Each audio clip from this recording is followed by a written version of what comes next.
The ancient Lilith, origins of the goddess. The enemy has made sure to defame Lilith more than any other female goddess. This is typical of their creed. This will debunk these and purify her identity. Lilith, as with anything else that the enemy stole and perverted, came from the Far East. As we know, the names of the gods are aliases, and sometimes they have had thousands or hundreds. But Lilith is particularly important as this reflects the clearer reflection of the feminine divine.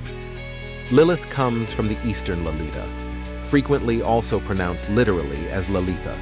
Lalita is a title and name of the goddess Lakshmi.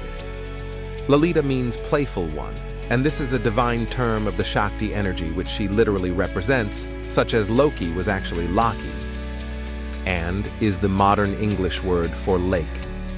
In the Norse world, we have the Lady of the Lake, the queen of the Arthurian legend. Arthurian legend has to do with the Godhead and the Grail, as an allegory of the feminine, Shakti energy of the universe, represented by the waters or lakes. In some fables, Loki acts feminine as well, with what can be stated as a playful nature, etc., showing this very role.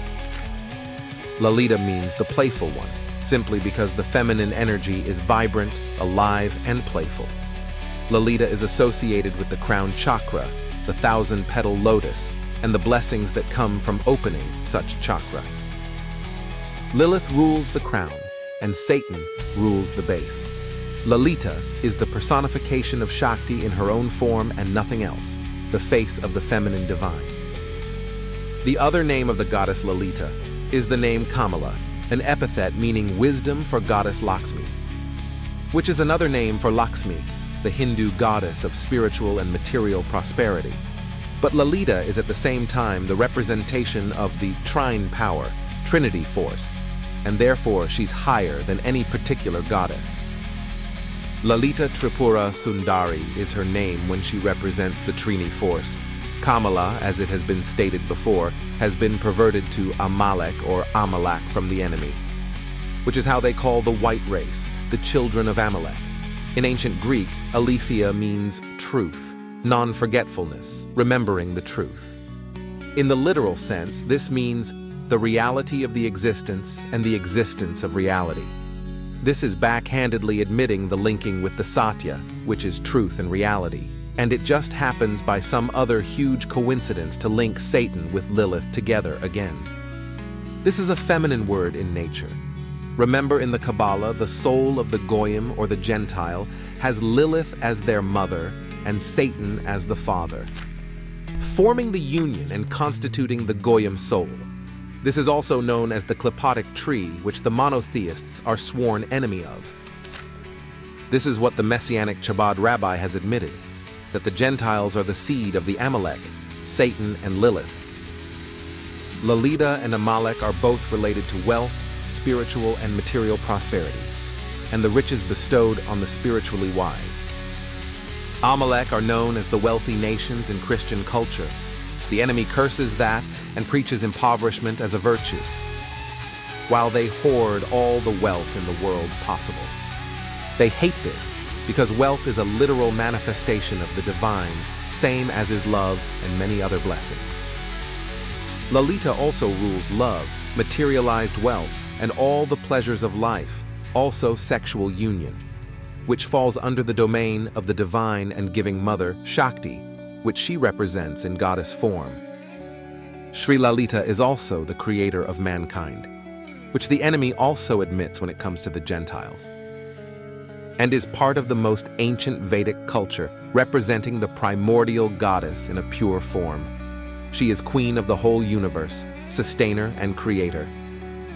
In some texts, it is written that Lilith has said that she doesn't want to be summoned, and she will only appear to those whom she chooses. This is also the case in Lalita, where Lalita chooses her worshippers and not the other way around in Hindu lore. Lalita takes a major part in the war in Hindu epics against the corrupted forces of darkness and despair, and the rabbis also are very afraid of her and mention in their Kabbalistic texts that her name should better be going unsaid as she rules millions of demons. These millions of demons can assault rabbis and kill them, assaulting them at night and causing them insanity and paranoia from which one cannot recover. Lalitha or Lilith is actually the wife and consort of Shiva, and they are the representation of the divine sexual union. As it has been stated before, Satan is Shiva, and Lalita is Lilith. Shiva and Shakti are the merging of the feminine and masculine parts of the self, bringing the union and the rising of the consciousness. Satan is blasphemed as Amalek, the father of the white people, coming from the Eastern Malak that means king. And Lalita is blasphemed as Lilith, the mother of the mixed multitude in the monotheistic texts. The name Lalita is also associated, like Lilith, with the word in English that still survives as Lilith, Lolita, or a young prostitute, which is an example of most Christian women who have invented all this ugly prostitution, write books about it, and promote it in all frontiers of civilization, equally so in feminism, is a word the enemy use to define promiscuous women. The hate of their spiritual feminine was externalized, guess where, on their enemies again. Mistranslating with their reptilian brain the playful essence of this energy into whoredom, since as we know all the Gentiles or Goyim are born from fornication with whores, we are dogs and we need to wash of our original sin in front of the impostor God. Because existing is a crime in their minds.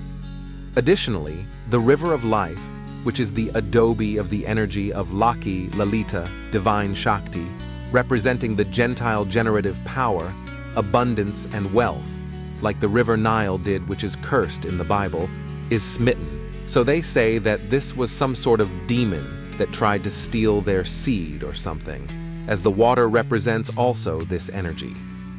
The enemy have shown their bottomless abuse to women and anything pertaining to women, including their own, which are treated lower than cattle.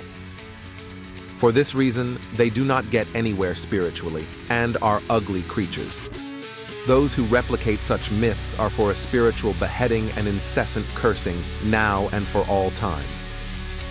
They also write some lies that deserve their hands to be severed, such as that Lilith comes from some sort of Akkadian small night demon called Lilitu or something. Night demon is associated with the dark Shakti energy. Lilith has been demonized by them because she is a key player in the destruction of the enemy.